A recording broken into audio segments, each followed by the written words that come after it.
Hi అండి, అందరికీ నమస్కారం. ఎలా ఉన్నారండి అందరూ? అందరూ బాగున్నారా? అందరూ బాగుండాలి. అందులో ఈ అమ్మాజీ అమ్మ ఉండాలి. అమ్మాజీ మాట ఛానల్‌కి స్వాగతం. అబ్బా! ఏమిటబ్బా ఇవి అని అనుకుంటున్నారా? కార్తీక మాసం చేసే వాళ్ళకైతే అందరికీ సుపరిచితమే. ఒత్తులండి. పూజ అయిపోయిన తర్వాత తెల్లవారుజామున లేసి పూజ చేసేసుకుంటాం కదా! ఆ తర్వాత కొంచెం టైం ఖాళీ ఉంటుంది. నేను ఆ టైంలో అయితే పరిశుభ్రంగా ఉండటం జరుగుతుంది కదా అని చెప్పేసి ఆ టైంలో ఒత్తులు చేసేసుకుంటానన్నమాట. ఎలాగూ పాడ్యం ఒత్తులు వేసుకోవడానికి ఒత్తులు కావాలి కదా! కొంచెం ఎక్కువే పడతాయి ఆ రోజు అని చెప్పేసి 4 సోమవారం చేసుకున్నానన్నమాట అండి ఈ ఒత్తులు. నేనైతే ఇలా చేసుకుంటానండి. ఎలా ఉందండి నేను చేసే విధానం? చే చేసేటప్పుడు 2, 3 వీడియోలో చూపించాను కదా! చేసిన తర్వాత తీశాననమాట వీటికి వీడియో. ఎలా ఉన్నాయి? నచ్చినాయా? మీరైతే ఎలా చేస్తారో కామెంట్ చేయండి. నచ్చితే తప్పకుండా లైక్ చేయండి. వీడియోని మీ ఫ్రెండ్స్ అండ్ ఫ్యామిలీ మెంబర్స్కి షేర్ చేయండి. ముందుగా ప్లీజ్ ఒక లైక్ అయితే ఇచ్చేసుకోండి. నేనైతే ఇలా చేసుకుంటానండి ఒత్తులు. కొంచెం కాడ పొడవుగా పెట్టుకుంటాను కాసేపు ఎక్కువసేపు వెలుగుతాయని చెప్పేసి. తర్వాత దీంట్లో నూనె వేసి నానబెట్టేసుకుంటాను అనమాట. తైలం నూనె తైలం అనేదానికన్నా కొబ్బరి నూనె. ఆవు నెయ్యి అయితే కాదండోయ్. ఆవు నెయ్యి ఎక్కడ దొరకట్లేదండి ఇప్పుడు. ఒకవేళ దొరికిన నాటు ఆవు నుంచి వచ్చే నెయ్యి అయితే లేదు. జెర్సీ ఆవులు ఏదైతే దొరుకుతుంది. జెర్సీ ఆవు నెయ్యి వాడేదానికన్నా గాడిద ఏమంటారు గాడిదతో సమానం అనేసి ఒకసారి చాగంటి వారు చెప్పినప్పుడు నేను విన్నానండి. ఇంక అప్పటి నుంచి నేను జెర్సీ ఆవు నెయ్యి అయితే కొనను. ఇది స్వచ్ఛమైన కొబ్బరి నూనె అన్నమాట అండి. మన పొలంలో కొబ్బరి తోట కొబ్బరి తోట ఉంది కదా! మన కొబ్బరికాయలు ఆడించుకున్న కొబ్బరి నూనె. లేదంటే బయట మిల్లు దగ్గరికి వెళ్ళినా సరే కొబ్బరి నూనె, కొబ్బరి ముక్కలు ఆడేసి మనకి పోసిస్తారు కాబట్టి ఇది మనకి ఇదే స్వచ్ఛమైందనేసి నేను భావిస్తున్నాను. జెర్సీ ఆవు నెయ్యి వాడే కన్నా ఇదే బెస్ట్ కదండీ! ఇది నా అభిప్రాయం మరి. ఆవు నెయ్యితో వెలిగిస్తే మంచిదే. కానీ నాటు ఆవు నెయ్యి కావాలి. నాటు ఆవులు ఉన్నాయంటే ఇప్పుడు అవి లీటరున్నర కన్నా ఎంత మంచి ఆవన్నా పాలివ్వదు. వాటి నుంచి ఎంత నెయ్యి వస్తుంది, ఎంత నెయ్యి మనం కొంటాం, వాళ్ళు ఎంత నెయ్యి చేసి మనకు అమ్ముతారండి. జెర్సీ ఆవులైతే ఎక్కువ పాలిస్తాయి కాబట్టి జెర్సీ ఆవుల్ని మేపుతున్నారు. ఆ జెర్సీ ఆవు నెయ్యి అస్సలు పూజకి పనికిరాదనేసి ఒకసారి చాగంటి వారు చెప్పారు. నేను విన్నాను. కాబట్టి నేను వాడను. అప్పటికి మా అమ్మగారికి ఉంటుంది 2 ఆవులు ఉండేవి. అయినా సరే మా అమ్మగారు కానీ మేము కానీ కొబ్బరి నూనె వెలిగించుకునేవాళ్ళం తప్ప ఆవు నెయ్యి అయితే ఆ జెర్సీ ఆవు నెయ్యి అయితే వాడేవాళ్ళం కాదన్నమాట అండి. ఇంకా ఇంతకు ముందైతే ఒక 6 నెలల ముందు నుంచి బేరం పెట్టుకొని ఆవు నెయ్యి అయితే కొనుక్కునేవాళ్ళం. ఇప్పుడు అంత దొరకట్లేదండి. ఇంక అందుకే కొబ్బరి నూనె వెలిగించేసుకుంటున్నాననమాట. ఇదిగోండి ఇంకా పడుతుంది ఇందులో ఆయిల్. ఇలా ముందుగా నానబెట్టేసుకుంటే మనకి ఒత్తులు బాగా చక్కగా నిలిచి కాలుతాయన్నమాట అండి. అందుకనే ముందుగా నానబెట్టేసుకుంటాం. ఇదండి ఆవు నెయ్యి ఒత్తులు కదా! ఒక బాటిల్ అయితే అయిపోయింది. అందుకే అయిపోయిందని చెప్తున్నాను కదా! ఇంకో బాటిల్ ఉంది. అది ఓపెన్ చేసి పోస్తానన్నమాట. నెక్స్ట్ ఇంకేముందండి, కార్తీక మాసం ఆఖరి రోజు రానే వచ్చేస్తుంది. అంటే ఈ వీడియో తీసిందైతే ఒక 4 రోజుల ముందే అనుకోండి. ఇది అప్లోడ్ చేసేటప్పుడైతే పాడ్యం రోజుకి అయిపోద్ది అనుకుంటున్నాను. తర్వాత ఒత్తుల కార్యక్రమం అయిపోయిన తర్వాత జ్యూస్ అండి.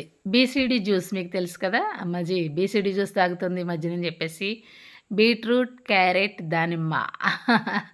ఏబీసీ జ్యూస్ కాదండోయ్. బీసీడీ జ్యూస్ బాగా విన్నారా లేదా? ఈ బీసీడీ జ్యూస్ అయితే రోజు తాగుతున్నానండి. కొంచెం ఈ మధ్య హెల్త్ సిక్ అయ్యి హాస్పిటల్కి వెళ్తే 6 గ్రామ్సే ఉందన్నారు కదా బ్లడ్ ఎక్కించాలని డాక్టర్ భయపెట్టేసరికి మా బాబుజీ గారు భయపడిపోయి బ్లడ్ ఎక్కిస్తే రకరకాల కాంప్లికేషన్స్ వస్తాయని జనాలు ఒక్కొక్కళ్ళు అబ్బా మా ఇంటి చుట్టూ ఎంతమంది డాక్టర్లు ఉన్నారా అనిపించిందండి నాకు. ఒక్కొక్కళ్ళు ఒక్కో మాట. కానీ ఎవ్వరు కూడా వద్దనే చెప్పారు. పర్వాలేదు ఎక్కించుకో అని ఎవ్వరూ చెప్పలేదండి మరి. అలాంటప్పుడు భయమేస్తుంది కదా! అలా కాదు తిండి వల్లే బ్లడ్ పట్టాలని చెప్పేసి కష్టపడి జ్యూస్ అయితే వారే తీసిస్తారు నాకు. ఇదిగోండి వాళ్ళు ఇల్లు కట్టుకుంటున్నారు కదా! మా చిన్న తోటకోళ్ళ గారు అమ్మాయి అనమాట ఇది. సైకిళ్ళు ఇక్కడ పెట్టుకుంటున్నారు. Happy birthday. సైకిల్ పట్టుకెళ్ళడానికి వచ్చింది మా రాధా సుదీక్ష. తనది ఈరోజు బర్త్డే అనమాట. ఇంకా అది అయిపోయిన తర్వాత బ్రేక్ఫాస్ట్ రెడీ చేసేస్తున్నానండి. బ్రేక్ఫాస్ట్ కోసం అయితే ఈరోజు బజ్జీలు వేస్తున్నానమాట. మేమిద్దరమే ఉన్నామండి. చిన్నోడు కాకినాడలో ఉన్నాడు, పెద్దోడేమో తెల్లవారుజామున డ్యూటీకి వెళ్ళిపోయాడు. మా ఇద్దరి కోసం ఇలాగా కొంచెం పిండి ఉంటే నిన్న కూడా బజ్జీలు వేసాను. ఇంకాస్త పిండి ఉంటే ఈరోజు కూడా బజ్జీలను అయితే వేస్తున్నాను. చూసారా ఎలా గలగలలాడుతున్నాయో. బాగా వస్తాయండి బజ్జీలు వేయడం అయితే.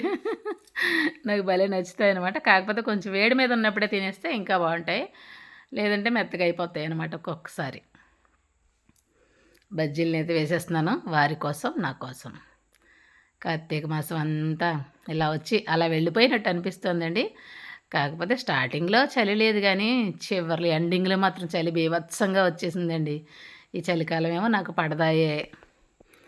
మీకు అందరికీ తెలిసిందే కదా. నేనైతే వేడి నీళ్ళే పోసుకుంటున్నానండో ఈ చన్నీళ్ళు అయితే పోసుకోవట్లేదు. ఏదైనా సరే వాళ్ళకి అంటే కార్తీక మాసంలో వేడి నీళ్ళు చేస్తే కళ్ళుతో సమానం అని అంటారు.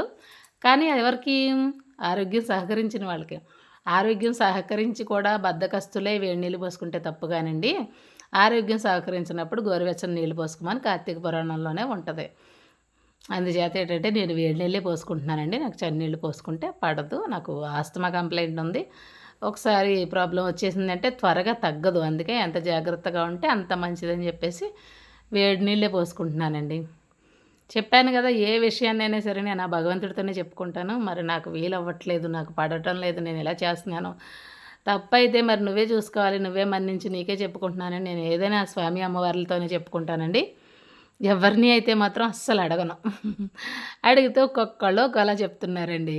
అందుకని చెప్పేసి అదిగో బజ్జీని చిన్న చిన్నగా వేసుకున్నాం. మరి ఇన్ని తినేస్తారని అనుకోకండి. ప్లేట్లోకి వచ్చినాయి కదా, ఇది నీకు ఇది నాకు అనుకుంటే తినేస్తాం. అందులో చిన్న చిన్నగా వేసాను కదా, ఆ చిన్నవంటే నాకు చాలా ఇష్టం అనమాట అండి. మా వారు నవ్వుతూ ఉంటారు, ఎందుకు ఇంత చిన్నగా వేసుకున్నాను అని చెప్పి. నాకు ఇష్టం అని చెప్తాను నేను. బుజ్జి బుజ్జి బుల్లి బుల్లి వేసుకుంటూ ఉంటానండి. ఎంత వారలైనా ఒక్కొక్కళ్ళు కొన్ని వాసనలు పోవు కదా, అలాగే నాకు పసితనపు వాసనలు అయితే ఇంకా పోలేదండి. అలా బుజ్జి బుజ్జి వేసుకుంటానన్నమాట లాస్ట్లో. దీంట్లో కాంబినేషన్ వచ్చి అల్లం చట్నీ కానీ టమాటో చట్నీ కానీ చేసుకుంటే చాలా బాగుంటుంది. నెక్స్ట్ ఇంకేముంటుందండి, కాఫీ. బ్రేక్ఫాస్ట్ అయిపోతే కాఫీ కోసం పాలనైతే పొయ్యి మీద పెట్టేసుకున్నాను. ఇకపోతే పాడ్యమొత్తులు అంటే మీకు తెలుసా? మ్యాక్సిమం తెలిసిన వాళ్ళే ఉంటారు అందరూ. ఎందుకంటే కార్తీక మాసం నెలంతా చేసినా చేయకపోయినా ఆకరొత్తులు అని ఆఖరి రోజునైనా వెలిగించుకుంటూ ఉంటారు కదండి. కొంతమంది 66 వేసుకుంటారు, కొంతమంది 33 వేసుకుంటారు. ఒక్కొక్కళ్ళకి ఒక్కో అలవాటు, ఒక పద్ధతి, ఒక్కో సంప్రదాయం.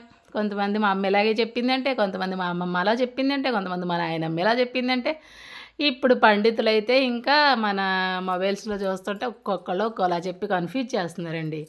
అందుకే ఇప్పుడు కూడా మన ఇంటి ఆనవాయితీని బట్టి మన అమ్మమ్మ చెప్పింది పాటిస్తేనే మంచిదని నా అభిప్రాయం. అంటే పండితులు చెప్పింది కరెక్ట్ కాదా, వాళ్ళు వేదాలు చదివారు కదా అని మీరు అనుకోవచ్చు. కరెక్టే, కాదని నేను అన్నాను. ఏదైనా వాళ్ళు చెప్పినా, వీళ్ళు చెప్పినా, నువ్వు చెప్పినా, నేను చెప్పినా మనసర్పించి అర్చించుకోవాలండి. అది ముఖ్యం.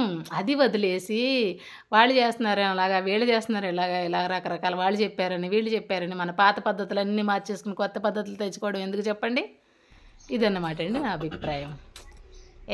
అమ్మాజీ కాఫీ చూడండి ఎంత టెంప్టింగ్గా ఉందో. నేను పెద్ద కాఫీ లవర్ అయిపోయానండి. ఇంత కాఫీ లవర్ నేను చెప్తానా, రోజు అయితే తాగాలని అయితే ఏమి ఉండదు నాకు. ఆయన ఉంటే ఆయనకి పెడితే తాగుతాను, లేదంటే ఉండిపోతాను అలాగా. బాబ్జీ గారు ఉన్నారు కదా, ఆయనకైతే లేవంగానే ఒకసారి కప్పు కాఫీ ఇచ్చేయాలి. తర్వాత బ్రేక్ఫాస్ట్ అయ్యాక ఇంకొకసారి, ఉంటే ఈవినింగ్ ఒకసారి, 3 టైమ్స్. అదిగోండి బ్రేక్ఫాస్ట్ అయిపోయింది, బయట కూర్చొని కాఫీలు అయితే తాగేస్తున్నాం ఇద్దరం. అంటే ఎండ అప్పుడప్పుడే వస్తుందండి, అందుకని బయట కూర్చొని కాఫీ తాగుతున్నాం అనమాట. ఎందుకు నా కప్పు ఏదనుకుంటున్నారా? టట్టడాయ్, అదిగోనండి నా కప్పు. నాకు అలా కప్పులో తాగడం అంటే ఇష్టం అండి బాబు, అందుకే తాగుతున్నా. ఇది వచ్చి బీరపదకు ఇంకా ఎక్కడో ఒక కాయ ఉందండి, అదిగో ఇది. నెక్స్ట్ డే తెల్లవారుజాముని తులసమ్మ దగ్గర పూజ అన్నమాట అండి. తులసమ్మ పాట పాడుకుంటూ పూజ చేసుకుంటున్నాను అనమాట.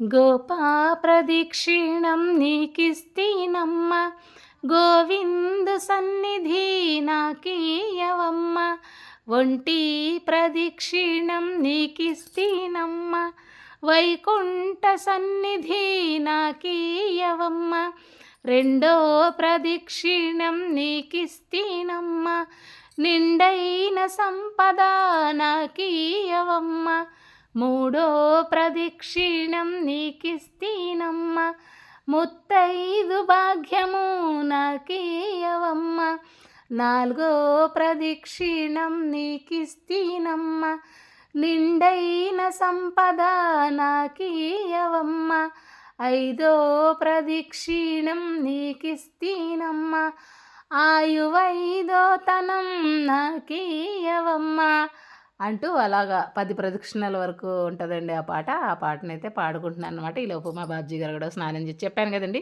నేను గంట కొట్టుతుంటే ఆయన లేచేస్తారనమాట. అమ్మో పూజ చేసేసుకుంటున్నట్టుంది, తెల్లవారిపోతున్నట్టుంది అని చెప్పేసి నేను లేచిన వెంటనే లేవమంటే మాత్రం లేవరండి. నేను గంట కొట్టేసరికి ఆయన వచ్చేస్తారు. ఇక స్నానం చేసి వచ్చేసారు. ఆయన కూడా తులసి మొక్క దగ్గర పూజ చేసుకుంటున్నారు. ఇదండి ఈ వీడియో. ఎలా ఉందండి వీడియో? నచ్చిందా? నచ్చితే తప్పకుండా లైక్ చేయండి, షేర్ చేయండి, కామెంట్ చేయండి.